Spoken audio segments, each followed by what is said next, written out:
Voilà ce qui devrait bientôt remplacer les souris de laboratoire, des organes humains microscopiques placés sur des puces électroniques. Nous parvenons à faire croître des minuscules organes dans chacune des microcavités qui se trouvent ici. Dans chacun de ces 6 bioréacteurs, il y a 9 microcavités qui contiennent un foie humain, un cœur humain, un cerveau humain ou un rein humain. Ces tissus sont minuscules, ils ont la taille d'environ 1/2 millimètre et sont munis de capteurs. Ces capteurs nous permettent de mesurer l'utilisation de l'énergie par la cellule en fonction du temps. Ils permettent de comprendre dans le détail ce qu'il arrive à ces organes quand ils grandissent, se développent ou qu'ils sont exposés à des médicaments. Je travaille sur le rein. Je modélise le rein. Donc je réplique une unité fonctionnelle du rein qui s'appelle le tubule proximal. Et je les cultive dans ces petits puits qu'on trouve ici dans le bioréacteur. Et je peux faire des tests de toxicité et voir comment leur métabolisme va changer. Beaucoup d'industries pharmaceutiques sont très intéressées par ces technologies parce que le premier organe touché normalement c'est le foie et après le foie c'est le rein parce qu'on excrète tout ce qu'on ingère. Et c'est un des organes qui est plus susceptible à avoir beaucoup de toxicité après une prise de médicaments. Cette technologie représente une vraie alternative aux tests sur les animaux, de plus en plus contestés et pas seulement par les défenseurs de la cause animale, c'est leur fiabilité qui est remise en cause. Ces 2 dernières années, on parle d'un coût d'environ 2,6 milliards de dollars pour mettre un seul médicament sur le marché. Cela met 10 ans en moyenne.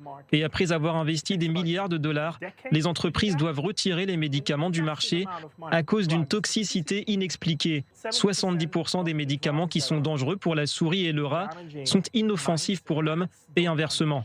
L'équipe du professeur Namias a déjà pu démontrer la toxicité de plusieurs médicaments, comme dans le cas du troglitazone, un antidiabète retiré du marché il y a quelques années. Quand il a été mis sur le marché, il a provoqué des problèmes au foie d'un patient sur 60 000. Une chose qui leur aurait été impossible à découvrir lors d'une étude clinique. Nous avons ajouté le médicament à l'une de nos puces et nous avons constaté que cela causait un stress qui empêchait les cellules de se régénérer. Le professeur Namias a créé une start-up, Tissu Dynamique, qui travaille déjà avec de grands laboratoires pharmaceutiques. L'industrie cosmétique, qui n'a plus le droit d'utiliser les tests sur les animaux, a également largement investi dans ces recherches.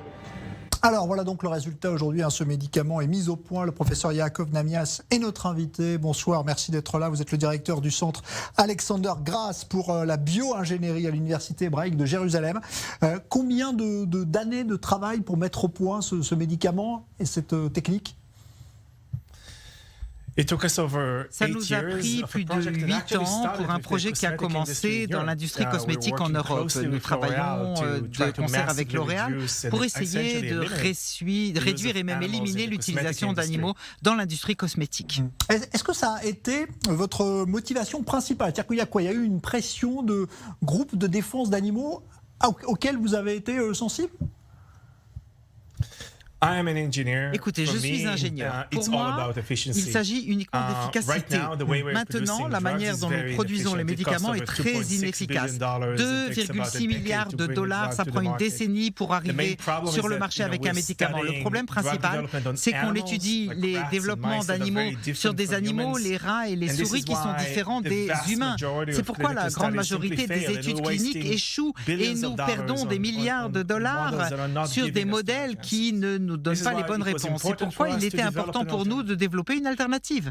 Alors justement, la fiabilité aujourd'hui de votre technologie, c'est que vous avez vraiment les mêmes résultats que si vous aviez utilisé des organes venant d'humains ou d'animaux ? C'est exactement cela. Parce que nous utilisons des cellules humaines et nous construisons en 3 dimensions les tissus humains. Donc, par exemple, les reins fonctionnent exactement sur la base de la génétique de tissus réels avec une physiologie humaine. C'est tout à fait à jour et précis. Et grâce à cela, nous pouvons les étudier et recevoir l'information de retour. Ce qui rend notre technologie unique, c'est que nous avons des capteurs qui sont mis dans ces tissus, exactement comme vous avez des capteurs dans votre voiture. Nous pouvons nous y connecter et étudier ce qui se passe pendant une maladie quand vous exposez cet élément, ce tissu à un nouveau médicament et comment il réagit. C'est ça, vous prenez l'exemple d'une voiture qui finalement arriverait au garage et donnerait sur un ordinateur toute seule un petit peu sa situation mécanique. Exactement. C'est exactement cela. Et dans le cas de cette étude qui vient d'être publiée sur les tissus dynamiques, on peut montrer en fait qu'un agent très utile qui s'appelle la cisplatine, que l'on peut donner pendant un très court laps de temps aux patients, parce que nous sommes très inquiets que ce médicament porte atteinte de manière irréversible à leur rein.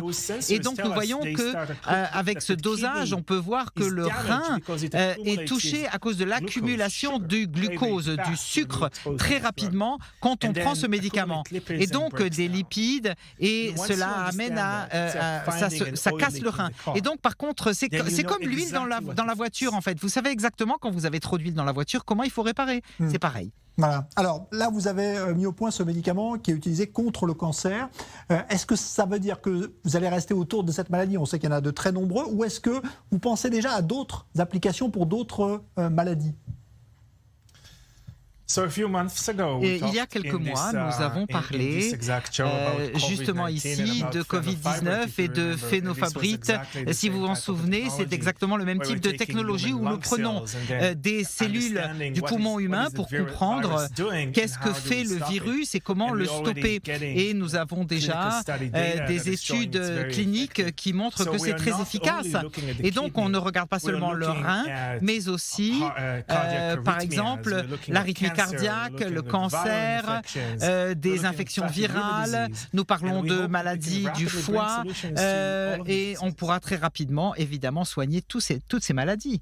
Est-ce que vous pensez, parce que ça aussi c'est un combat pour beaucoup de défenseurs des animaux, qu'on pourrait supprimer complètement l'utilisation d'animaux dans les laboratoires du monde entier? Est-ce que c'est une utopie ou c'est possible? Je crois que nous devons penser à l'efficacité. Il y a des millions de petits animaux qui sont utilisés pour le monde pharmaceutique et bon, il y a des médicaments dont on a besoin et on n'a pas le choix. Il y a des modèles qui n'existent pas aussi. Mais à l'avenir, d'ici une décennie environ, nous allons développer des modèles à tel point que les expérimentations sur animaux ne seront plus nécessaires. Nous saurons bien davantage sur la physiologie humaine que nous ne le savons aujourd'hui. Ouais. Et l'efficacité de votre médicament est au moins égale à celle qu'on aurait fait avec des animaux. C'est exactement la même chose. Le résultat est garanti autant.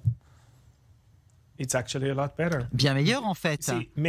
Vous comprenez, souvent quand vous développez un médicament qui fonctionne très bien sur la souris, et donc on dit on a guéri les cancers et les diabètes des souris très souvent. Le problème c'est que quand on transfère ça à l'étude clinique, vous découvrez que ça ne marche pas chez l'humain. Et là, nous avons commencé avec l'humain dès le départ. Et donc on a des données de l'hôpital Hadassah et qui nous a permis de voir que tous les patients qui ont pris le second médicament qui bloque par exemple l'absorption du glucose dans notre cas, ils ont été protégés de cet agent qui porte atteinte aux organes. Et donc on peut voir de bons résultats. Et donc il faut évidemment collecter maintenant les fonds pour passer directement aux études cliniques et avoir l'approbation le plus rapidement possible.